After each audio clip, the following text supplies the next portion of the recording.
तो जिसका इंतजार सबको था वो मुलाकात हो गई है। नमस्कार, मैं हूं नीलू और हम बात कर रहे हैं ट्रंप और शी जिनपिंग की।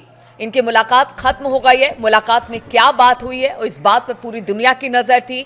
आज क्या क्या बात हुई है, किस तरह से चीन को इससे फायदा हुआ है मुलाकात के बाद, ट्रंप ने क्या बात कही है, जिनपिंग ने अपनी किस तरह की बातें रखी है और इससे दुनिया पर क्या असर पड़ेगा, इन तमाम बातों पर चर्चा करने के लिए मयंक मेरे साथ है। मयंक, दोनों की मुलाकात जिस पर पूरी दुनिया भर की निगाह थी, अब वो मुलाकात खत्म हो गई है। मुलाकात के बाद क्या कुछ बातें सामने आई है? 6 साल बाद हाथ मिलाया, आमने सामने बैठे। ट्रंप ने बड़ी गर्मजोशी दिखाई और ट्रंप के चेहरे पर मुस्कान थी, लेकिन जिनपिंग के चेहरे पर मुस्कान नहीं थी। उनकी तो अमूमन रहती भी अमूमन नहीं रहती। और क्या होता है कि जब भी कोई जो बड़े लीडर्स मिलते हैं तो बड़ी सारी चीज़ों की चर्चा होती है कि इनकी बॉडी लैंग्वेज कैसी थी। और ट्रंप ज़्यादा मुस्कुरा रहे थे और जिनपिंग कम मुस्कुरा रहे थे, किसने कितना हाथ जोर से मिलाया। और उसके बाद जब आमने सामने बैठे तो फिर कौन पैर ऊपर करके बैठा था दूसरे पैर पे और कौन कैसे बैठा था, ये बड़ी इंटरेस्टिंग चर्चा होती है। लेकिन आपको हकीकत बताएं, अगर आप चीन से डील कर रहे हैं, अगर ट्रंप चीन से डील कर रहे हैं, तो एक बात तो समझनी होगी कि जिनपिंग की बॉडी लैंग्वेज देख के आप कतई ये अंदाज नहीं लगा सकते कि चीन का रुख अमेरिका को लेकर क्या होने वाला है। जिनपिंग के चेहरे पे वैसे ही बहुत ही एक्सप्रेशंस बहुत कम आते हैं, तो उसके आधार पर चीन के डिप्लोमेसी का और उसकी पॉलिसीज क्या होने वाली इसका अंदाज लगाना जो है वो बिल्कुल संभव नहीं है और ना ही ऐसी लगाने की गलती करनी चाहिए। खैर, हम फिर से आए मुलाकात पर। देखिए, ये बुसान में, साउथ कोरिया के बुसान में मुलाकात हुई और जो एपेक समिट है इससे अलग से ये मुलाकात थी। करीब 1.5 से 2 घंटे बात हुई है जिनपिंग के बीच में और ट्रंप के बीच में। देखिए, मुद्दे बड़े सारे थे जिनको लेकर चर्चाएं हुई, अब उस पर चर्चा करेंगे। लेकिन पहले आपको 2 बयान बता दें कि ट्रंप ने क्या कहा इस मीटिंग में और जिनपिंग ने क्या कहा। अमेरिका के राष्ट्रपति डोनाल्ड ट्रंप ने बैठक के दौरान कहा, काफ़ी लंबे समय बाद एक मित्र से मिलना मेरे लिए बड़े सम्मान की बात है। ये डोनाल्ड ट्रंप ने जिनपिंग के लिए कहा। 6 साल बाद उनकी मुलाकात हुई कि एक दोस्त से मिलना जो है मेरे लिए सम्मान की बात है। चीन के अत्यंत प्रतिष्ठित और आदरणीय राष्ट्रपति के साथ हम पहले ही कई बातों पर सहमत हो चुके हैं और अभी कुछ और बातों पर सहमत होंगे। लेकिन राष्ट्रपति शी एक महान देश के महान नेता हैं और मुझे लगता है कि हमारे बीच लंबे समय तक शानदार संबंध बने रहेंगे। आपका हमारे साथ होना हमारे लिए सम्मान की बात है, ये ट्रंप ने अपनी तरफ से कहा। अब जिनपिंग ने क्या कहा, आप ये समझिए, ये बड़ा इंपॉर्टेंट होता है कि कौन देश का नेता क्या कह रहा है। तो ये ट्रंप ने कहा, आप जिनपिंग की बात समझिए।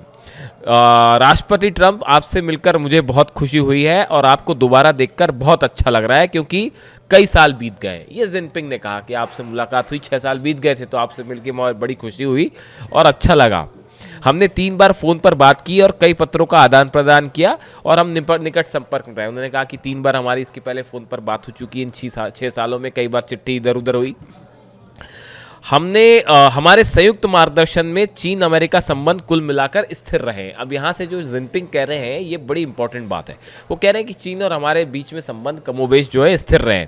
हमारी अलग अलग राष्ट्रीय परिस्थितियों के कारण हम हमेशा एक दूसरे से सहमत नहीं होते। अब देखिए जिनपिंग यहाँ क्या कह रहे हैं, वो ये कह रहे हैं कि अमेरिका का जो नेशनल इंटरेस्ट है और हमारे नेशनल इंटरेस्ट हैं ये थोड़े अलग अलग हैं। हमारी राष्ट्रीय परिस्थितियां हैं जो थोड़ी अलग अलग हैं, इसकी वजह से हम हमेशा एक दूसरे से सहमत नहीं होते और दुनिया की 2 प्रमुख अर्थव्यवस्थाओं के बीच समय समय पर मतभेद होना सामान्य बात है।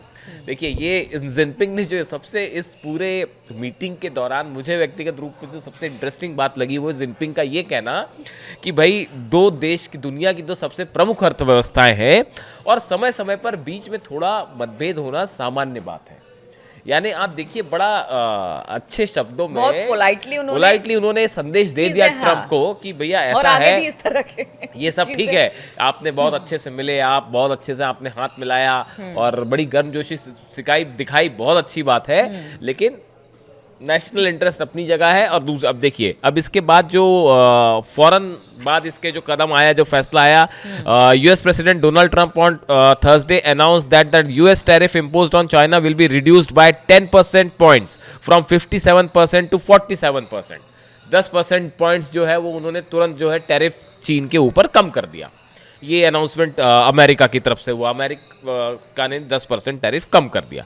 अब देखिए कई सारे मुद्दे थे जो इस पूरी चर्चा में, अगर हम बात करें कि क्या क्या मुद्दे रहे चर्चा के, तो सबसे बड़ी बात तो देखिए रेयर अर्थ मटेरियल को लेकर चीन और अमेरिका आमने सामने।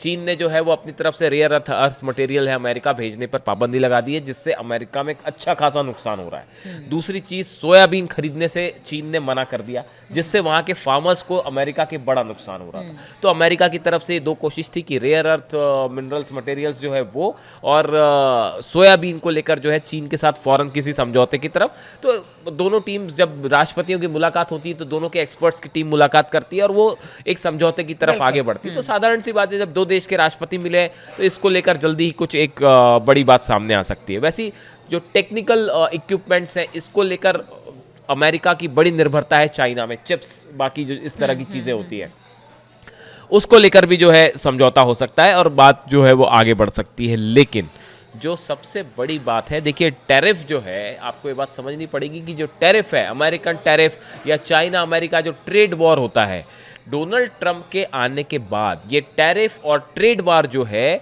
ये किसी भी देश के साथ संबंध की सीधी वजह नहीं है, ये एक रिजल्ट है। किस चीज का रिजल्ट है? ट्रंप का जो पहली कोशिश है जिनपिंग को लेकर, वो ये चाहते हैं कि वो पुतिन पर दबाव बनाए यूक्रेन के साथ युद्ध खत्म करने को लेकर। ट्रंप का जो असली मकसद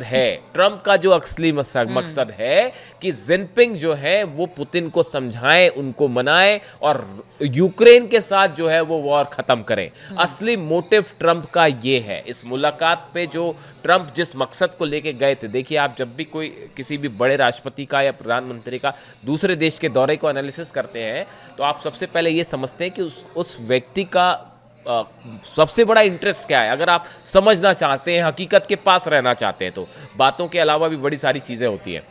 ट्रंप का अभी इस समय ट्रंप के सामने जो सबसे बड़ा चैलेंज है वो है पुतिन, वो है रूस। किसी भी सूरत में वॉर रुकना चाहिए यूक्रेन के साथ। ये जो ऑयल को लेकर जितनी पॉलिटिक्स हुई भारत के साथ या चीन के साथ, जो ट्रंप लगातार दबाव बना रहे हैं कि हम टैरिफ लगा देंगे, ट्रेड आपके साथ खत्म कर देंगे, आप ऑयल खरीदना बंद करिए। तो देखिए ये जो टैरिफ और ट्रेड वाली बात है, ये भाई भारत ने तो शुरू की नहीं थी टैरिफ बढ़ाने का काम, ना चीन ने शुरू किया था, ये तो ट्रंप ने शुरू किया ना। और शुरुआत करने की वजह क्या थी? रूस के साथ वॉर, रूस का ऑयल खरीदना बंद होना चाहिए। तो की पॉइंट क्या है?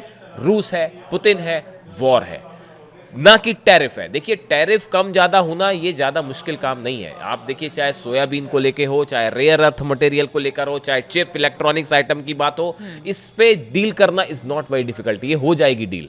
और जब आप थोड़े से भी अगर अच्छे संबंध होते हैं तो इस तरह के चीज़ें हो जाती है। 10% कम किया है, 1 नवंबर से 100% टैरिफ लगाने वाले, शायद वो इरादा ही छोड़ दें ट्रंप अब इस मुलाकात के बाद।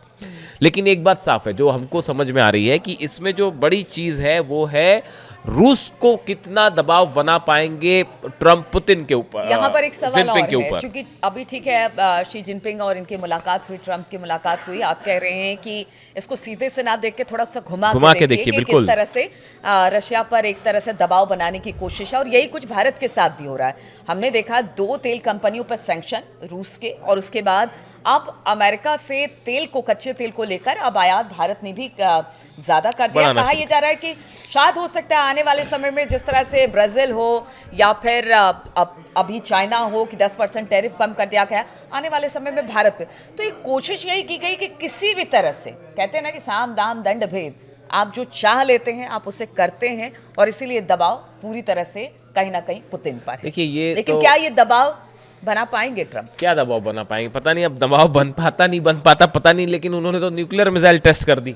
और आप देखिए कि अमेरिका के राष्ट्रपति डोनाल्ड ट्रंप ने जो बैठक में जाने के पहले इनकी तरफ से बयान आया, और इनका जो बयान है मैं आपको पढ़ के बताऊं कि बुसान रवाना होने से पहले अमेरिकी राष्ट्रपति ने ऐलान किया, जब जा रहे थे मिलने के पहले पुतिन से, ऐलान किया कि उन्होंने रक्षा विभाग अपने देश के लिए कह रहे हैं, रक्षा विभाग से परमाणु हथियारों के तुरंत परीक्षण की के लिए तैयार रहने को कहा है। मतलब डोनाल्ड ट्रंप ये कह रहे हैं कि उन्होंने अपने रक्षा विभाग को आदेश दे दिया कि परमाणु हथियारों के लिए फौरन तैयार रहो, ताकि वो प्रतिबंधी देशों की बराबरी के स्तर पर जवाब दे सके। रूस ने जो अभी टेस्ट किया मिसाइल, हमने वीडियो भी बनाया उस पर, जिसमें न्यूक्लियर रिएक्टर लगा हुआ है और वन लिमिटेड रेंज है उसकी, वो घूमती रहेगी, जहां आप बोलेंगे वहां पहुंच जाएगी, क्रूज मिसाइल है वो। अब उसका जवाब देने के लिए, और इतना ही नहीं, उन्होंने रशिया ने एक और ड्रोन का भी अभी परीक्षण किया, जो कि समंदर के अंदर से ड्रोन फायर हो सकता है। ये बड़ी वो है अटैक करने के लिहाज से, कि पानी के अंदर से आपने ड्रोन फायर किया और वो जाके अटैक कर देगा, उसको ट्रेस करना और मुश्किल होगा। तो कुल मिला के ये बात है कि ट्रंप जो है, हो सकता है कि आने वाले कुछ दिनों में हम देख सकते हैं कि अमेरिका जो है वो कोई न्यूक्लियर मिसाइल टेस्ट कर दे या छोटा मोटा न्यूक्लियर टेस्ट भी कर दे। हालांकि उसकी संभावना कम ही लगती है, वरना नोबेल पीस प्राइज तो हमेशा के लिए कैंसिल हो जाएगा। लेकिन फिर भी तो अब जो है वो ये टेस्ट जो ट्रंप खुद कह रहे हैं कि मैंने अपने रक्षा विभाग को कहा है कि जो है वो आप न्यूक्लियर हथियारों का टेस्ट और करने के लिए तैयार है, ताकि जवाब दे सके। अंदाजा है कि दबाव वो कितना बनाए, लेकिन पुतिन है कि झुकने को तैयार है। बहुत मुश्किल है। देखिए आप देखिए, ये कुछ 4-6 चीजें बड़ी साफ है, और ये इतिहास भी रूस का ऐसे ही है। ये आज अब ये संभव नहीं है दबाना और झुकाने वाली बात जो है। आप ईरान के साथ जो है, ईरान की तरफ से साफ कह दिया गया, इतनी तमाम कोशिशें हुई, आप देखिए जंग कर डाली, न्यूक्लियर सेंटर्स पर हमले हो गए, सब हो गए, आप झुका पाए ईरान को? वही कह रही हूँ कि इतना दाव पेच, एक तरह से दाव पेच सब करने के बाद भी ईरान नहीं झुका, सब करने के बाद पुतिन झुकने को राजी नहीं है। तो आपको अल्टीमेटली आप ये जो टैरिफ और ट्रेड है, ये आपके हथियार है। असली मुद्दा जो वॉर है वो तो अभी फिलहाल ऐसा नहीं दिखता। तो अब इस डील को लेकर अब एक्सपर्ट क्या कर रहे हैं, डील को लेकर आप ये जो तीनों मुद्दे देख रहे हैं, रेयर अर्थ मटेरियल हो जाएगा, सोयाबीन की खरीदी हो जाएगी, टेक्निकल आइटम्स जो होते हैं, चिप्स एंड इस तरह की चीजें, बड़ी डील की है अमेरिका ने रेयर अर्थ। तो देखिए डील एक तरफ चलेगी, उसमें आप देखेंगे कि ट्रेड जो है वो डेफिसिट कम ज्यादा होता रहेगा, टैरिफ कम ज्यादा, 10% बढ़ा दिया, 20% घटा दिया, 50% लगा दिया, ये चलता रहेगा।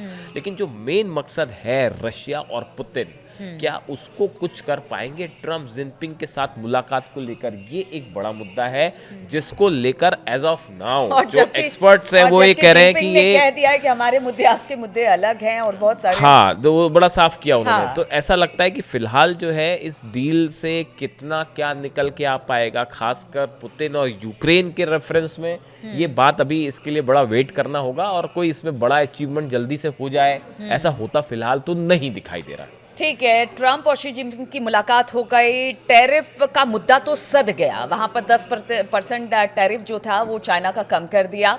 लेकिन जिस बात को मयंक भी कह रहे हैं, क्या पुतिन को साधने की कोशिश हो रही है, क्या यूक्रेन से युद्ध रोकने की ये पूरी कवायद ट्रंप की है, क्या इसमें वो सफल हो पाएंगे, ये एक बड़ा यक्ष प्रश्न है, बड़ा सवाल भी है। इस पर हमारी भी नजर बनी रहेगी। फिलहाल बहुत बहुत शुक्रिया आप सभी का हमारे साथ इस चर्चा में शामिल होने के लिए।